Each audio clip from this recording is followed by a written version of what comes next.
The Sentinel Mindset. We're an organization that loves to train. And one of our venues that we service with Live Nation, it was brought up to us that we could bring some more training elements there to help our people truly win. And what better way to give your individuals skills to help them succeed? We reached out to a colleague and a friend of the company, Steve Summerville, who is the president of Staysafe, who has put together an incredible catalog of training, who has built a reputation and a high standard of training. We reached out to him and said, Steve, we need something that we can do around forcible ejections best practices. Today, I introduce you to Steve. Steve, how are you doing today? Awesome, Constantine. How are you doing? Amazing, man, amazing. So, Good. So Steve, as you know, Live Nation is a client of ours, and anyone that may or may not know, at Live Nation concert venues, there's alcohol that is being served, which usually seems to be the number one culprit of, I would say, bad behavior. Inappropriate behavior. Inappropriate behavior. Conduct. That's right. So for us, because we have a lot of people that are around those environments, and a lot of situations are formed from that, we thought it'd be a good opportunity to, reach out and kind of put together some new training modules that you've put together in place that our people can learn from, and that we can actually create another standard. And you did so. And Absolutely. I wanted to talk about that, Steve, as to kind of more or less, you can explain more about why this is so important that we have a high level of training, especially when we're doing this kind of security. Great question. When we had a brief chat a little while ago, you talked about some of the issues and challenges to working in clubs that serve alcoholic beverages. And one of the areas that does create potential for risk and or litigation is the area of removing a patron. Removing a patron that has either been cut off or can no longer stay within a licensed premise because of their conduct. And generally speaking, security are often given that role. So what we want to talk about was the horrible issue of statements of claim, litigations with allegations, laid against staff or sometimes an entire company or an entity where a patron is being forcibly removed. What you're going to see in this particular video is exactly a culmination of our discussion, a forcible ejection seminar to allow the participants to be reviewing certain areas that could put them in a challenge. We take a look in this particular scenario as well as some changes with respect to use of force, de-escalation, and the power of communications. So what we want to provide for our staff, certainly in your staff working within a licensed venue for Live Nation, was the expectation, if you will, to have professional conduct, to try to solicit voluntary compliance with all patrons, try to create the gateway or the genesis, if you will, for a person wishing to leave voluntarily, with support mechanisms, of course, in place. And if there is resistance, we certainly approach the situation with two major concepts in mind. Number one is conflict prevention. If I was to approach you, sir, and think it's going to be time now to say, sir, you're cut off, your visitor experience is now somewhat over, but hey, no fault, no foul. We wish to get you home safely. And it's the sort of conduct, in terms of that I'm looking to manage. With that would be if there is something that goes awry, and that, of course, being the area where you may not wish to cooperate, I now am legally covered through Liquor License Act, et cetera, to be able to forcibly remove you. But it's got to be done in a manner of such a way to limit or mitigate or prevent injury, and at the same time to try to mitigate complaints. And what we do is we have a forcible ejection process in terms of certain techniques where I could restrain you, I could detain you, but it does not incorporate strikes, it does not incorporate blows, but I'm able to safely and effectively remove you from the venue without causing you harm. Okay. That's what we're going to see in this video. Okay, can we take a look at this trailer? Let's take a look. All right. Every year, venues across North America host millions of people for concerts and events. You may have visited a venue at some point and maybe never paid attention to your encounter with security. As an organization that embraces regular advanced training and specializes in event and venue security, we reached out to Steve Summerville, president of Staysafe, to create a best practices session on forcible ejections. We also had one of Live Nation's most popular venues in Toronto, History, allow us to conduct this training and invited all security entities to participate. The harsh reality is, if security are not properly trained for the environments they are working in, they will fail and risk liability will surge. Join us as we dive deep and explore this best practices training session. If you are looking for advanced training for your organization, reach out to www.sentinelsecurityplus.com. Okay, Steve, wow, look, that was actually quite impressive.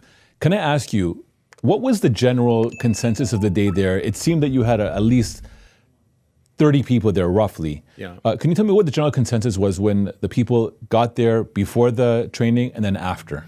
Well, I think I had a chance to speak and chat with a few of the attendees prior to get going. They really weren't certain as to what to expect for that day, other than it was some form of seminar or information packet talking about how they do their job. And there was a lot of experience in that room. There was also some new hires. So it was a good cross base in terms of experience working within a live venue. One thing was exceptional. I also had management present from Live Nation. Not only did they create the environment to allow us to train, we had participation from actual managers within the venue to actually speak to the real issues that would certainly address a major concert provider.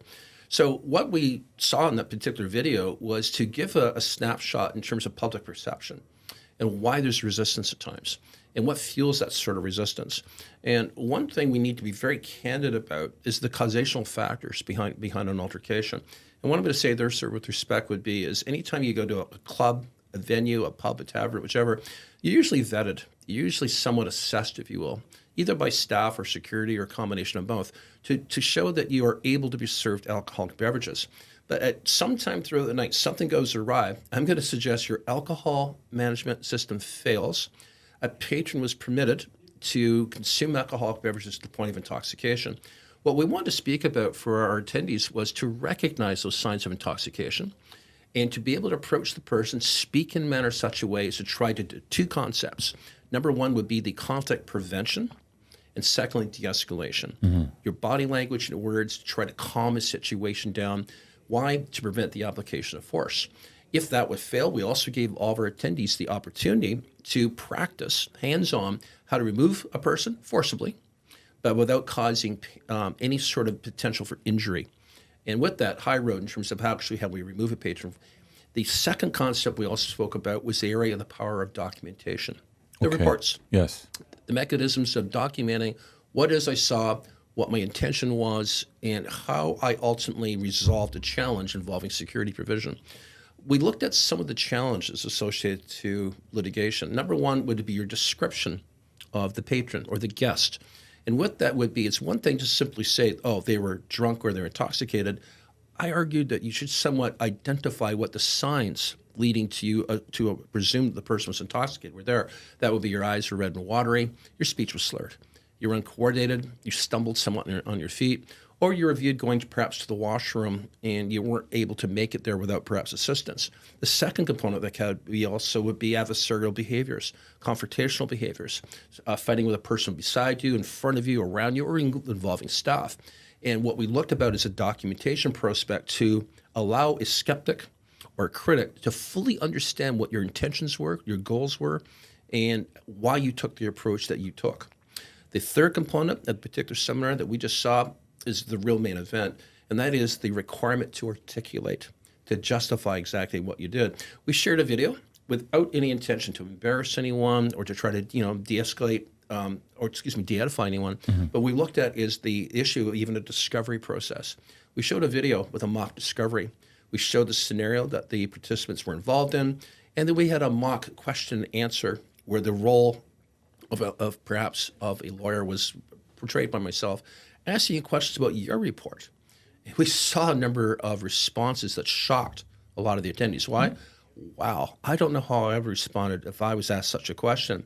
And just by the opportunity to see that, it really allowed us to look at the situation with far deeper eyes, with a far clearer lens in terms of what the word professional security provision really means. Okay. So, Steve, as I mentioned at the very beginning of the video, we're an organization that loves to train, and we have done quite a bit of the Staysafe programming from management of resistance behavior, effective communications, and such. So, for us, we're never at that thought process. We've learned it all. This was something that was, again, a big eye-opener. Now, what scares me, Steve, is that I know that there's a lot of people in the security industry, security agencies that are in venues that don't have any training whatsoever. And, for us, we know how easily a lawsuit can come to play. It's very easy, right? Yes, sir. So for an agency or for a client, more so, because I think this is also a big education piece, for a client that maybe has a provider in their house that is basically providing security, it is to their advantage to have a training program in place to ensure that their people are correctly ejecting people if they need to eject? Because we learned seeing through this video that there was special hand movements or maneuvers. You're not just grabbing someone's arm and clocking them with your elbow to detain them. There's an art to this training. There's an applied science. There's objectives, Right. absolutely applied. But one thing I really wish to identify as well, if I may, is to have written policy and procedure in place that you can adhere to. Right. That codifies your expectations and what your responses would be. And that would be a use of force policy, certainly corporately, to make certain that if you are in-house only, that you do have a clear written understanding of what your staff, including your security staff, will be expected to follow and adhere to. And if I have additional or third-party companies, such as yourself, you're hired in addition to working with the club, that the policies that you have are consistent with the in-house policies. You don't wish a different standard or duty of care component for different companies. And if one company does have a use of force policy and the other company doesn't, perhaps including in-house, you could have an extremely conflict there in terms as to what policies would speak more better to officer safety and patron safety or staff safety. The disconnect could lead itself to liability exposure. And a lawyer will rip apart basically an individual or an agency if they're realizing, wait a second, where's your policy and where's the clarity of the policy? In your experience, Steve, do a lot of agencies or clients have a use of force policy that is in line with the agency or both? Generally speaking, no, it lacks, or it's extremely outdated, or it's not relevant to speak about the current methodology, if you will, within our industry, which is especially the areas of requirements, mandatory documentation, and at the same time about the need to attempt to de-escalate and the documentation. Documentation should be codified in terms of when is expected, who shall assess it. If there is an issue with the documentation, who within your corporation or company would be able to review it, to alert you as an owner or a manager or some representative of a company to make certain that our actions were consistent and, most importantly, supportive.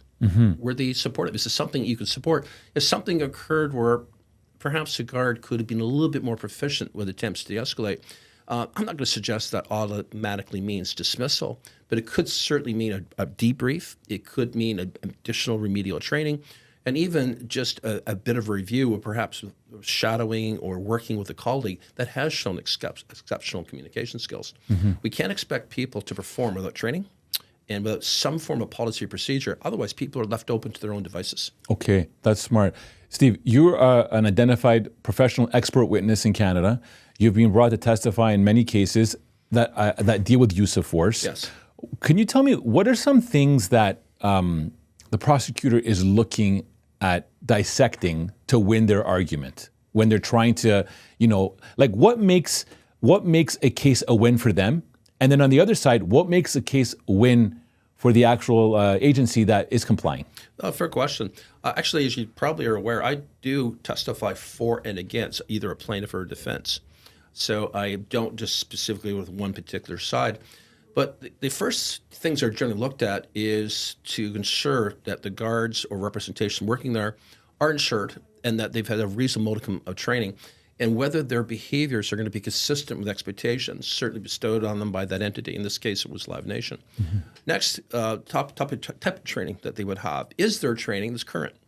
Have they been trained in any aspect of report writing or mechanisms to be able to document? And has anyone ever checked and in terms as to a balance to say we need more description, more detail? There's really all materials involving interaction should be transparent. And we want to make certain that our approach would somewhat remove us from liability, if at all possible. Next, we'd also take a look if there's any video footage to be able to capture the essence of the approach. Is there some evidence of communications attempts? And I'm not going to certainly suggest 100% of the time, Constantine, that I'm always able to engage in a fruitful dialogue and communications. But often there are circumstances where I'm able to take a few seconds. Why? To try to initiate rapport and relationship through a concept called first contact approach, where first of all, I give you a greeting. Good afternoon, good evening, sir. Hello, hi there. That sort of thing. Identify myself. I try to make a human approach or some form of, my name is Steve, I am a guard here, or I work here. Could I ask your name, please, sir? I'm trying to get that name process for it. And then I state the reason for it, or interaction. Well, sir, I'm here to speak to you right now about your sobriety, you're showing to us signs right now of intoxication through legislation. We're not allowing you, we're not permitted to have you remain here in the premises. And it's not like you're in trouble. I'm not judging you, but we need to take reasonable steps to get you home. Does that make sense? Do you understand why I'm speaking to you? And, it's Constantine, right? Constantine, can you tell me who you're here with? How'd you get here? How are you going to get home? Can we assist you with that, please? But unfortunately, right now, your night is, respectfully, it's over. And we need to get you home safely. Okay. So I try to converse that. I'm not accusatory. I'm not challenging. I'm not being a smart aleck. I'm not being condescending or disrespectful. Extremely high road. As I mentioned in the seminar that we saw, I act like an ambassador. I act like a representative. And most importantly, the most powerful word even in bars and clubs and taverns, live events, is my approach was empathetic. And I deployed empathetic patterns of speech to try to calm you. I don't want to ever be the tipping point for something to go awry or explode in front of me. But I need to look and carry on in a very professional means. And that includes the verbiage of the words that I choose to use. Okay. That was impressed greatly at this seminar. 100%. And I will say this for those that are listening, our people definitely benefited from this. Steve, just as we close, and also we will do a call to action here, can you just, you spoke about it throughout the entire show today, but I want you just to maybe just summarize where the journey will begin here for someone that is going to be bringing this on, whether they're a client that wants to see their agencies embody this into their programming, or if it's an actual agency. Can you just summarize what one will benefit from this course as a whole? Well, I think first you need to look at your business matrix. I think you need to take a look. Have you had challenges? Have you had complaints even? And have you ever experienced litigation issues in the past? Secondly, do you have a current policy and procedure? And does it meet the current standards or litmus test, if you will, what we're expecting here in May of 2024? Does that make sense? Thirdly, I would really ensure that the staffing understands the considerations of the community and our requirements as the employer and the overviewer of this particular establishment or licensed entity. And when I put out even a request for proposal, I would probably look a little deeper into the security companies to see the type of training that they are provided. I would ask for the resume or the CV of the trainer to make certain that the program is sort of on that mark. Is the training program that you have received, is it insured in case there is some form of allegation of misconduct and that program or curriculum needs to be defended?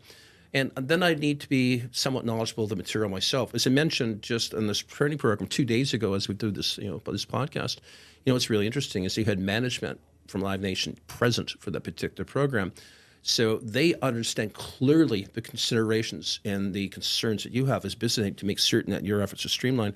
So having you gone through that checklist and balance, I would invite them to reach out to you, sir. First of all, to say, has this made a difference in your day-to-day business? And is the cost justified certainly by the potential consequence? Did you see that balance, And we were fortunate enough to be able to provide the training right within the house itself.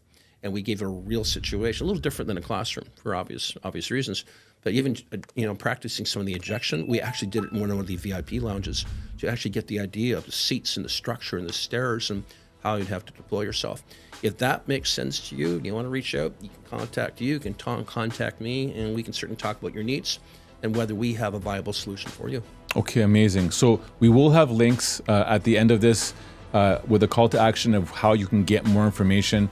But as a agency, our testament to the training that we've received, and it just came into effect this week, our people who jumped into a show the next day, we were getting information that they felt extremely confident, they felt extremely high skilled, and that they were ready basically for any situation that may go to that last resort piece.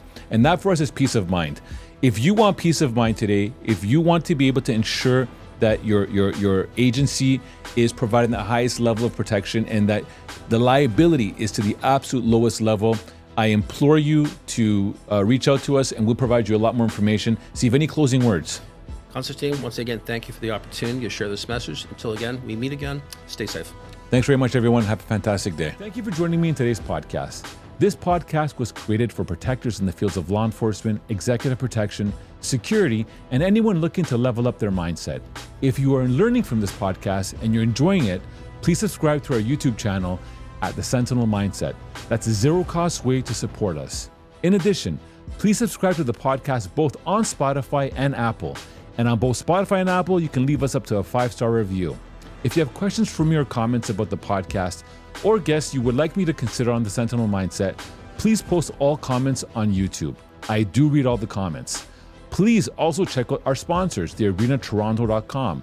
The Arena was created to help all those in the fields of law enforcement, security, and all that achieve their fitness goals. I want to thank our producer, Matthew Doyle, and creative support, Jaslene Singh, who help me with this podcast every week. We value your feedback and are here to support you. Tune into the Sentinel Mindset every week where we look in the mirror to make real changes and explore what it takes to achieve greatness in your craft. This podcast is brought to you by Executive Protection Lifestyle Canada. Make sure to drop by next week and don't forget to subscribe.